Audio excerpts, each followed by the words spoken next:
بسم اللہ الرحمن الرحیم۔ السلام علیکم۔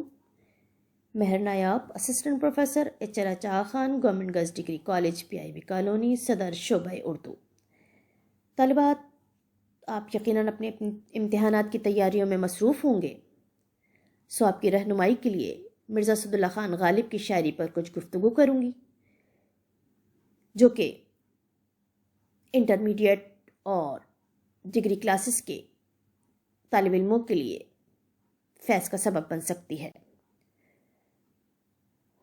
یوں تو ایوان اردو رنگ رنگ قندیلوں سے روشن ہے اور اس کا ہر ایک شاعر ہی مانند چراغ ہے، لیکن اس کہکشاں میں سب سے منفرد، درخشاں اور نمایاں ستارہ وہ ہے جس کو اردو ادب کی دنیا غالب کے نام سے جانتی ہے۔ غالب کا کلام اردو شاعری کا وہ گلدستہ ہے جس میں ہر رنگ اور خوشبو کے پھول موجود ہیں۔ غالب کا فن زندگی بسر کرنے کا فن ہے۔ انہوں نے اپنی شاعری میں زندگی کی ترجمانی اور محبت کی عکاسی کی ہے۔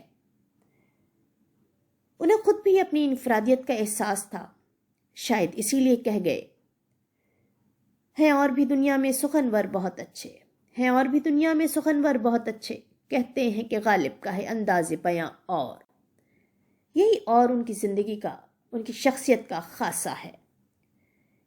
مرزا کی شخصیت کے حوالے سے اگر گفتگو کروں تو اردو شاعری میں مرزا کی شخصیت بہت دلکش ہے۔ مولانا حالی نے ان کی زندہ دلی اور بزلہ سنجی، شگفتہ مزاجی کی بنا پر انہیں حیوان ظریف کہا، لیکن یہ ان کی شخصیت کا ایک پہلو ہے۔ غالب کی زندگی اس زمانے کی تاریخ کے آئینے میں دیکھ کر اندازہ لگایا جا سکتا ہے کہ مرزا کی شخصیت کتنی دلچسپ اور ہمہ گیر تھی۔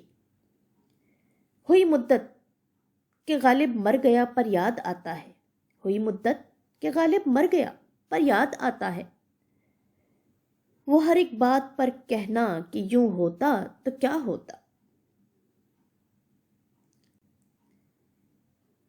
تنوع مضامین نو۔ غالب کی شاعری نہ صرف یہ کہ اسلوب بیان اور مضامین کے اعتبار سے متنوع ہے، بلکہ بقول مجنوں گورکھپوری، غالب کم از کم اردو شاعری کا ایک نیا دور اور دیوان غالب اردو کا ایک نیا موڑ ہے۔ ڈاکٹر عبد الرحمن بجنوری نے تو دیوان غالب کو الہامی کتاب قرار دیا اور مقدس ویدوں کے زمرے میں شمار کیا۔ جو رنگ اردو شاعری میں غالب کے اسلوب اور آہنگ نے بھرے ہیں وہ ہمارے ادبی شعور پر آج بھی بھاری ہیں، اور ان کے زندہ و جاوید ہونے میں کوئی کلام نہیں۔ نقش فریادی ہے کس کی شوخی تحریر کا، نقش فریادی ہے کس کی شوخی تحریر کا، کاغذی ہے پیرہن ہر پے کرے تصویر کا، کاوے کاوے سخت جانی ہائے تنہائی نہ پوچھ، کاوے کاوے سخت جانی ہائے تنہائی نہ پوچھ، صبح کرنا شام کا لانا ہے جوئے شیر کا۔ غالب اور غزل۔ غالب نے اردو غزل میں اپنے مذاق لطیف اور سلیقے سے جس طرح اپنے وجدان اور کیفیت کی ترجمانی کی ہے وہ غالب ہی کا حصہ ہے۔ ان کی رمزیت اور ایمائیت دلکشا ہے۔ ان کے کلام میں احساس اور فکر کے تاثر کی آمیزش ملتی ہے۔ فلسفیانہ مضامین کے بیان میں شگفتگی اور صوفیانہ خیالات کے اظہار میں بے تکلفی ہے۔ ان کی شاعری اسی طرح صدرنگ ہے جس طرح ان کے دل کی حسرتیں۔ انہی حسرتوں، ناکامیوں، محرومیوں، تہذیبی اقدار کی پامالی، غم جانا اور غم دوراں کی عکاسی ان کی شاعری یعنی کہ غزل ہے۔ ان آبلوں کے پاؤں سے گھبرا گیا تھا میں، ان آبلوں کے پاؤں سے گھبرا گیا تھا میں، جی خوش ہوا ہے راہ کو پرخار دیکھ کر۔ عشرت قطرہ ہے دریا میں فنا ہو جانا، عشرت قطرہ ہے دریا میں فنا ہو جانا، درد کا حد سے گزرنا ہے دوا ہو جانا۔ غالب کے نزدیک شاعری قافیہ پیمائی نہیں بلکہ معنی آفرینی ہے، اسی لیے وہ اپنے ہر لفظ کو گنجی نئے معنی کا طلسم کہتے ہیں۔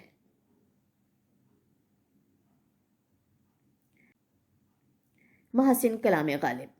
مرزا غالب کے مختصر دیوان اردو میں فکر و فن، علم و دانش اور شعور و آگہی کی جو نشانیاں اور خیال و بیان کی جو رعنائیاں نظر آتی ہیں، اس کی بنا پر ان کے کلام کو معجزہ ہی کہا جا سکتا ہے، اور شاید اسی خیال کے تحت ڈاکٹر بجنوری نے دیوان غالب کو ہندوستان کی الہامی کتاب قرار دی۔ غالب کے کلام کی چیدہ چیدہ خصوصیات بیان کرتی چلوں: جدت خیال، انفرادیت، جدت بیان، ایجاز و اختصار، شوخی و ظرافت، خودداری، سہل ممتنع، روایت شکنی، تصوف، حسرت و غم، فلسفہ وغیرہ۔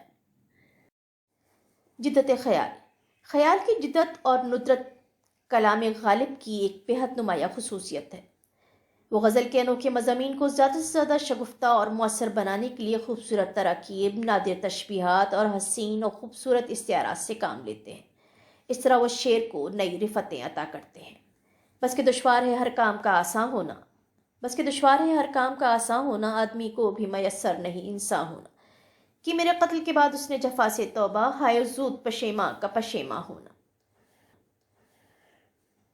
غالب کی انفرادیت، غالب وہ پہلے شاعر ہیں جنہوں نے کائنات کو اپنا موضوع بنایا۔ اردو میں اس اسلوب کی انفرادیت غالب، اقبال اور فانی بدایونی کو نصیب ہوئی۔ شعر کی کیفیت، لب و لہجہ، قوت اظہار اور زور بیان بتا دیتا ہے کہ اس شعر کا خالق غالب ہے۔ قید حیات و بند و غم اصل میں دونوں ایک ہیں، موت سے پہلے آدمی غم سے نجات پائے کیوں۔ جدت بیان، غالب نے اپنے بیان کو اور سے تعبیر کیا۔ اس کی وجہ یہ ہے کہ ان کے نزدیک شاعری قافیہ پیمائی نہیں، معنی آفرینی ہے۔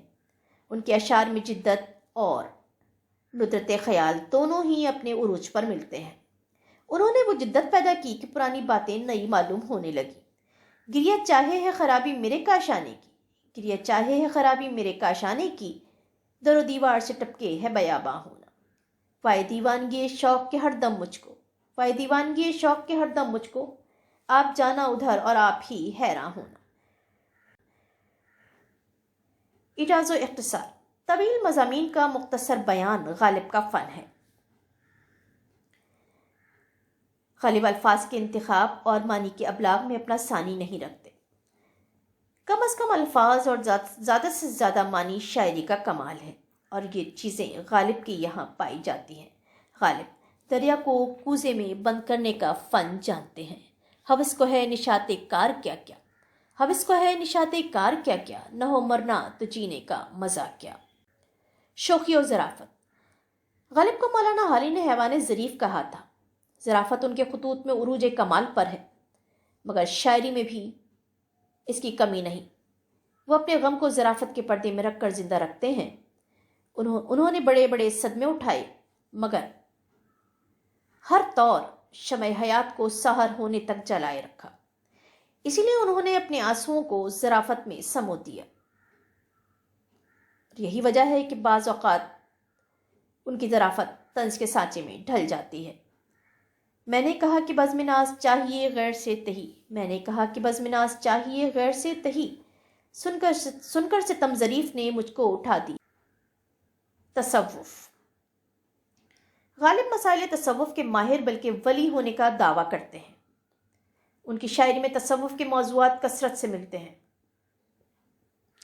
ان کی قلندری درویشی کی حقیقت اس وقت سامنے آتی ہے جب وہ کائنات کو صوفی کی نگاہ سے دیکھتے ہیں اور شاعرانہ حسن بیان کے ذریعے معرفت کے راز اور باریک نقطے عجب انداز سے بیان کرتے چلے جاتے ہیں۔ جبکہ تجھ میں نہیں کوئی موجود، پھر یہ ہنگامہ اے خدا کیا ہے۔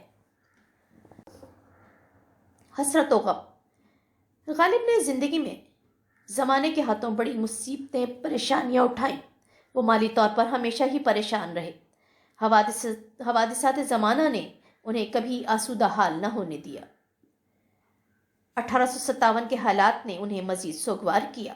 غالب غم ہستی کے علاج سے قاصر رہے، اسی لیے شمع عمر کو سحر ہونے تک جلاتے رہے، اور بالآخر 1869 غم ہستی سے نجات پا گئے۔ ہزاروں خواہشیں ایسی کہ ہر خواہش پہ دم نکلے، ہزاروں خواہشیں ایسی کہ ہر خواہش پہ دم نکلے، بہت نکلے میرے ارماں لیکن پھر بھی کم نکلے۔ غالب ایک فلسفی، غالب کو لوگ فلسفی بھی کہتے ہیں، مگر یہ ایک غلط فہمی ہے۔ ان کی یہاں صرف اتنی فلسفیت ہے کہ شعر برائے گفتن خوب کہا جا سکتا ہے، یا یہ بات کہ انہوں نے زندگی کے مشاہدات فلسفیانہ نقطۂ نظر سے دیکھے، زندگی اور اس کے متعلقات، مثلاً عشق و محبت، ہجر و وصال، سود و زیاں، راحت و غم اور غم روزگار کا حقیقت پسندانہ تجزیہ اپنے مشاہدات اور تجربات کے نتائج کو بلا کم و کاست بیان کر دیا۔ جیسے کہ ان کا یہ شعر، غم ہستی کا اسد کس سے ہو جز مرگ علاج، غم ہستی کا اسد کس سے ہو جز مرگ علاج، شمع ہر رنگ میں جلتی ہے سحر ہونے تک۔ آخر میں اپنی گفتگو کو سمیٹتے ہوئے یہی کہوں گی کہ غالب ایک پہلودار شخصیت کا نام ہے۔ ان کی جدت طبع، ندرت خیال، فکر شاعری اور فلسفہ زندگی کی گہرائی اس طرح نکھر کر سامنے آتی ہے کہ چشم بینا حیران رہ جاتی ہے۔ ان کی شاعرانہ عظمت، رفت خیال، جدت طبع اور رانہ یہ شعر اپنی مثال آپ ہیں۔ وہ خود شناس تھے اور اس بات کا گہرا شعور رکھتے تھے کہ آئندہ صدی کا ترقی یافتہ ذہن انہیں خراج عقیدت ضرور پیش کرے گا۔ ان کے اشعار کی شہرت ان کے بعد ہوگی اور ان کے بعد آنے والی صدیاں بھی غالب کی ہی ہوں گی۔ یہ مسائل تصوف یہ تیرا بیان غالب، یہ مسائل تصوف یہ تیرا بیان غالب، تجھے ہم ولی سمجھتے جو نبات خار ہوتا۔ یہ مسائل تصوف یہ تیرا بیان غالب، تجھے ہم ولی سمجھتے جو نبات خار ہوتا۔ یا ان کا یہ شعر، بس کہ دشوار ہے ہر کام کا آساں ہونا، بس کہ دشوار ہے ہر کام کا آساں ہونا، آدمی کو بھی میسر نہیں انسان ہونا۔ آخر میں ان کے دو اشعار اور سنتے جائیں۔ گو ہاتھ میں جنبش نہیں آنکھوں میں تو دم ہے، گو ہاتھ میں جنبش نہیں آنکھوں میں تو دم ہے، رہنے دو ابھی ساغر و مینا میرے آگے۔ ہوس کو ہے نشاط کار کیا کیا، ہوس کو ہے نشاط کار کیا کیا، نہ ہو مرنا تو جینے کا مزہ کیا۔ شکریہ۔